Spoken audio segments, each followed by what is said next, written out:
So welcome back. In the last lecture, we have seen what is averaging filters, that is low pass filter or also known as smoothing filters. So now we'll start with sharpening filters, also known as high pass filter. But before that, I would like to show you the effect of smoothing filters on the image.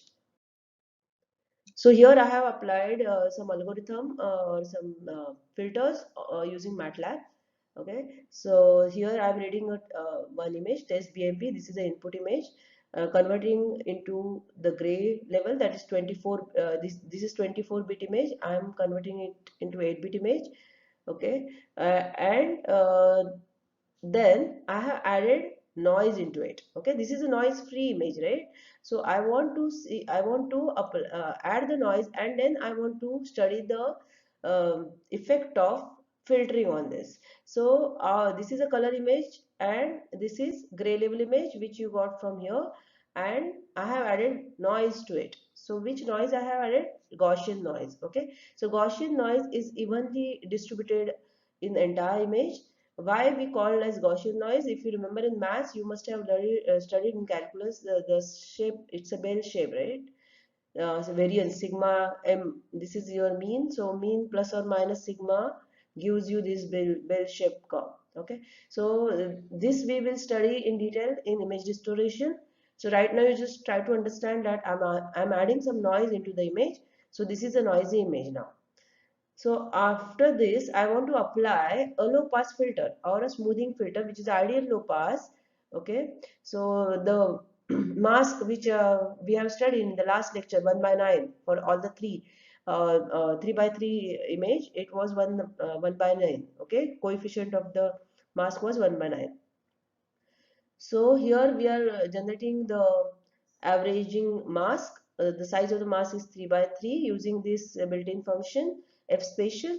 So after generating that mask, I'm applying this mask on the noisy image. Okay. So what you got? This is the output image.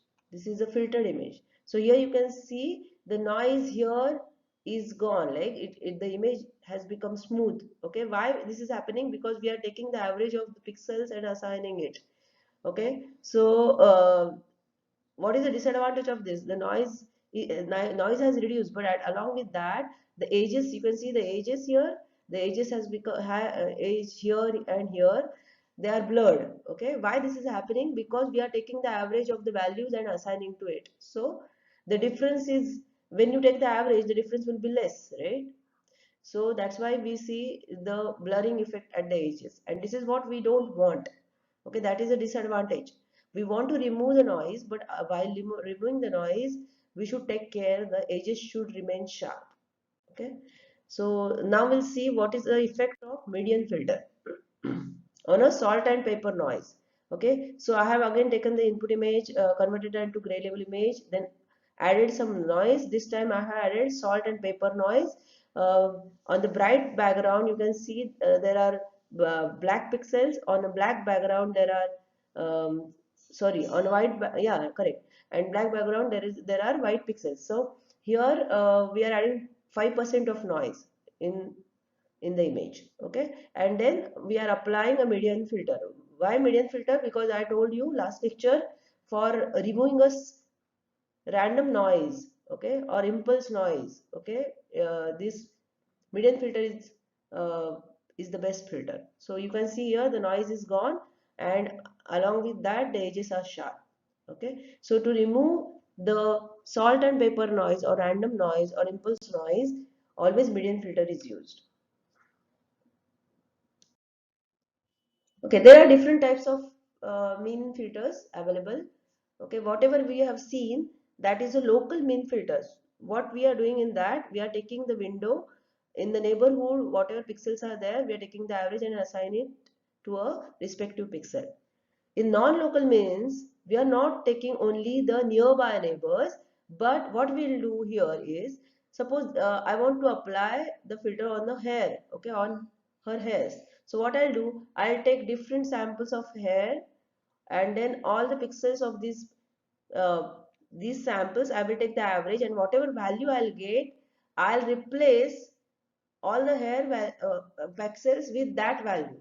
Okay, so I'm not considering only the local neighborhood, but I am considering the neighborhood having the same property.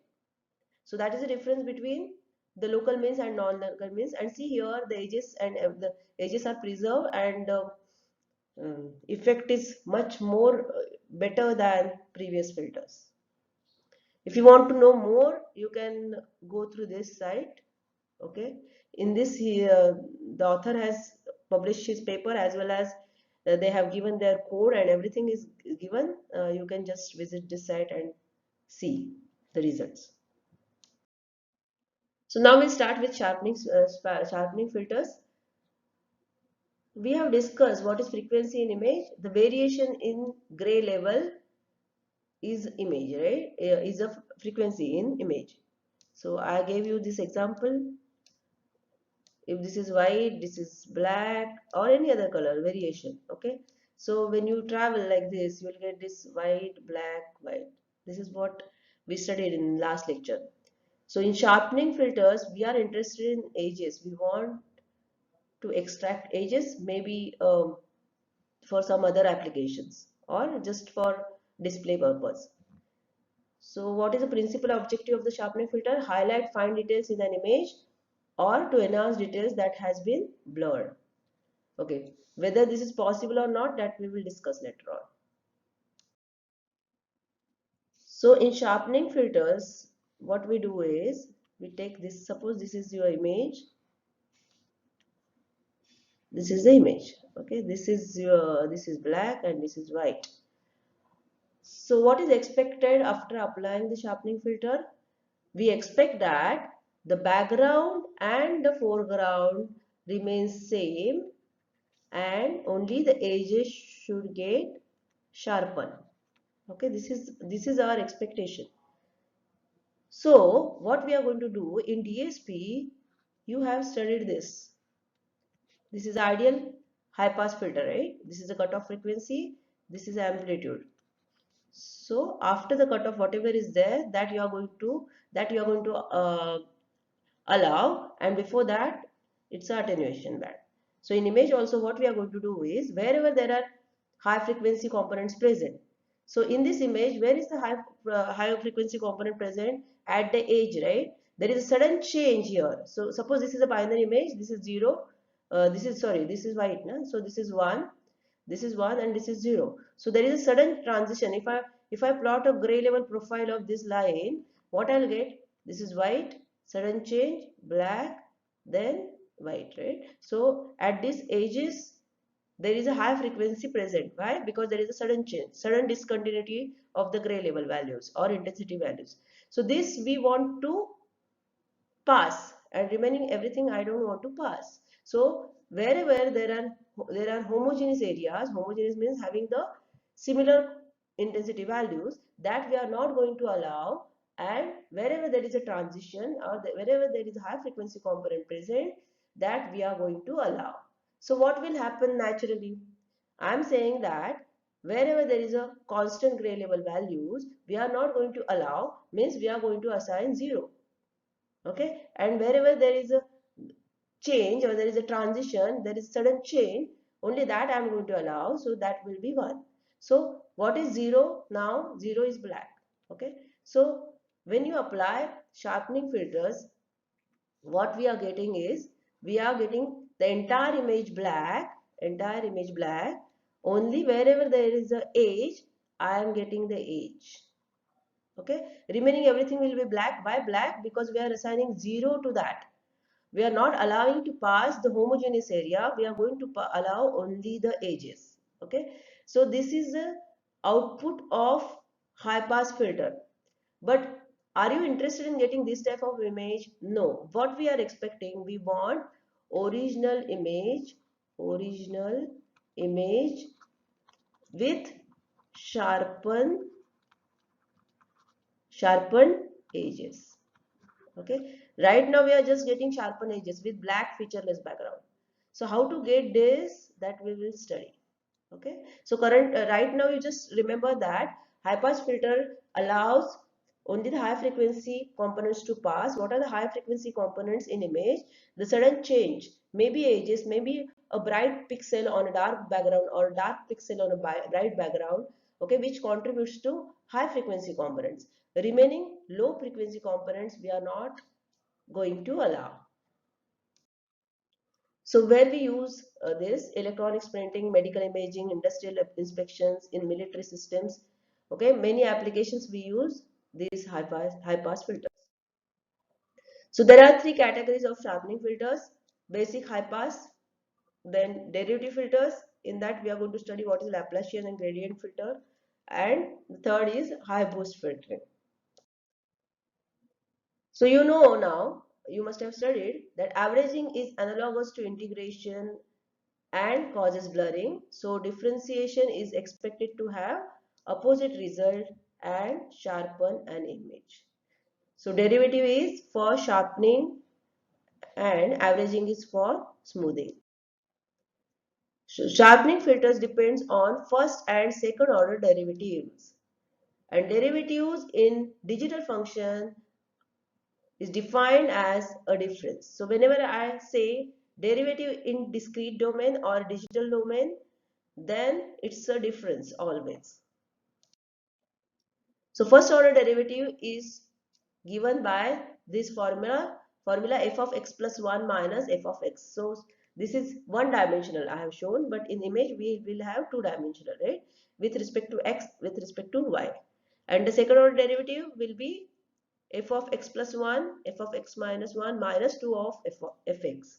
So what is x now? Suppose x is is a pixel, okay? So this is x, this is this you remember, this is what, 0 0, this is x and this is y. So x plus 1 will be here and x minus 1 will be here, right? So what we are doing, for the difference in x direction, I am subtracting this pixel to this, and second derivative will be what? This plus this minus 2 of fx. You have to remember this. Okay, now we'll see the example of how to calculate first order derivative and second order derivative, as well as what is the effect of first order and second order derivative on the image. So this is a sample image which is shown here. Okay, we are going to scan the image from left to right and top to bottom. But for just for example, I'm taking only one scan line like this, and I'm giving name to this as A to B. Okay, so I will start scanning this line. Now this is a 3-bit image, so the number of gray labels are 8, 0 to 7. So for example, this is 0 and this is 7. Okay, this label is 7. So this particular area is not bright, total 100% white, so but it is near to 7. So this point will start from here, which is near to 7 but not exactly 7. Okay, so after this is gradually decreasing and the white is gradually becoming dark. Okay, so that's why it's a ramp. This is a ramp, this is not a step. Why?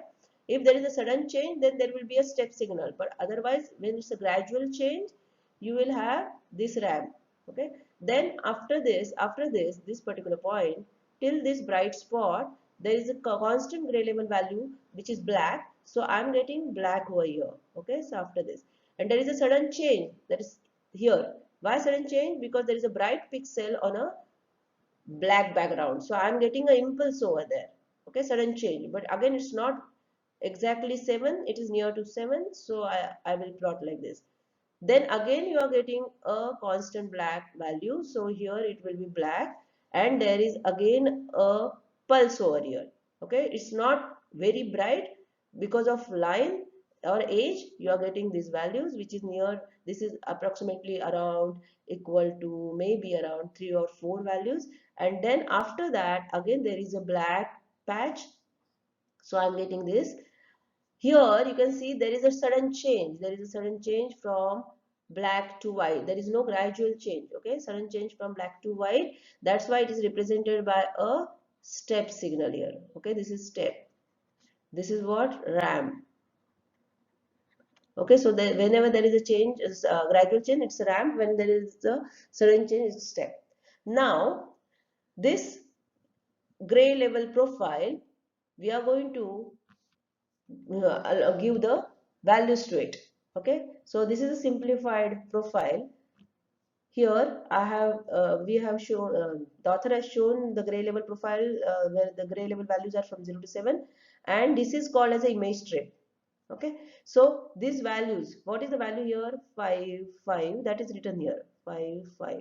Similarly, this is what 4 3 2 1 0. So this is how you got this image strip. Okay, now first derivative. What is the first derivative?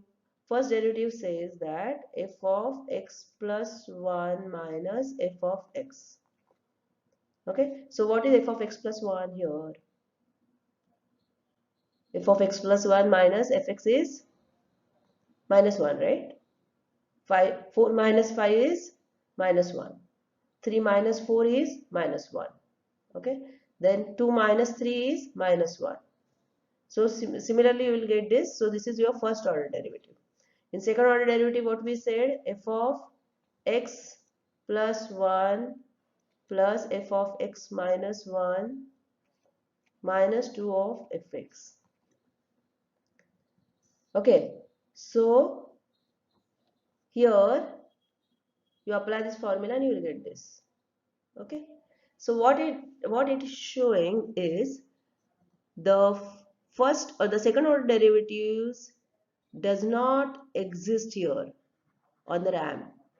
Why? Because there is a constant slope. So whenever the slope is constant, the second order derivative will be 0. Okay. So these are the properties of first order and second order derivative filters. So first order derivative, it is 0 in constant gray segments, non-zero at the onset of steps or ramps, non-zero along ramps. Okay, second order derivative, since first order derivative is 0 in constant gray, second order will be also 0 in constant gray segments, then non-zero at the onset and end of steps or ramps, that is shown in the previous diagram, and 0 along ramps of constant slope. So by applying both the filters, like first order derivative filter or second order derivative filters, we get edges or high frequency component. Okay, but there is a difference in the output. Okay, in first order derivative is non-zero along ramp, so produces thick edges, and second order derivative is non-zero at onset of ramp and 0 along the ramp, so produces finer edges. So you have to remember that when you apply the first order derivative, you get thick edges, and when you apply second order derivatives, you get finer edges. So these are the definitions of first order derivatives. You have to remember, must be 0 in flat segments, must be non-zero on the onset of gray level step or ramp, and must be non-zero along ramps. Second order derivative must be 0 in flat segment, must be non-zero at the onset of gray level step or ramp, and must be 0 along ramps of constant slopes. Okay, so isolated noise points and thin lines, they are high frequency, right?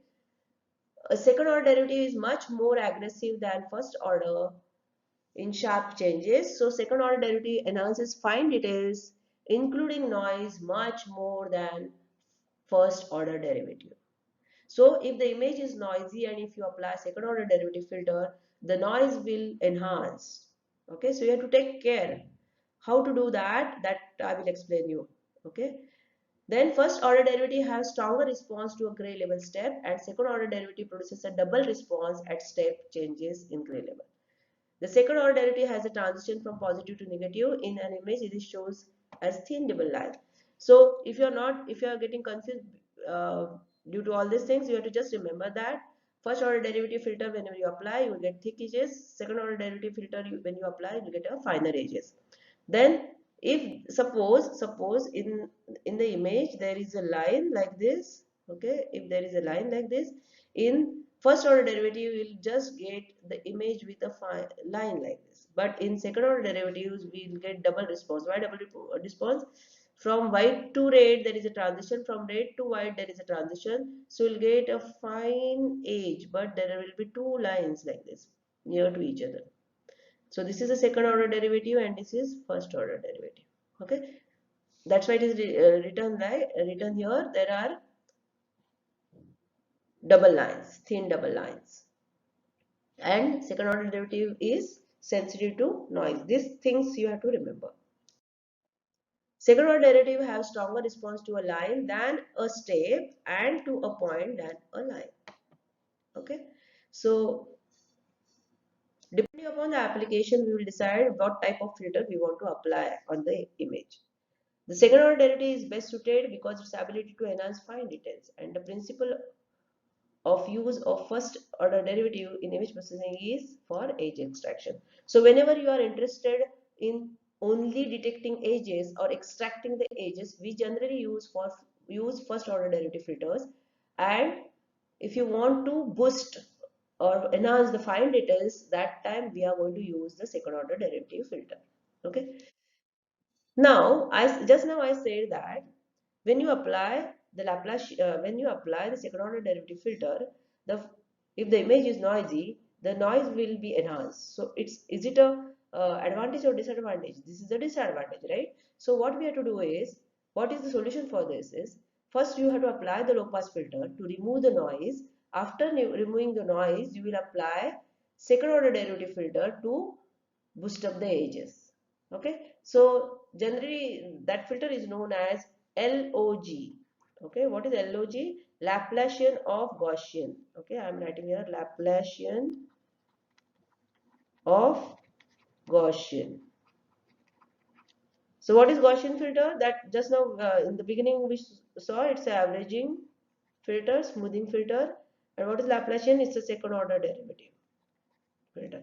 So if I want to apply the Laplacian, that is second order derivative filter, on the noisy image, first I will apply Gaussian, I will remove the noise, and then on the smooth image I will apply second order derivative filter, that is Laplacian.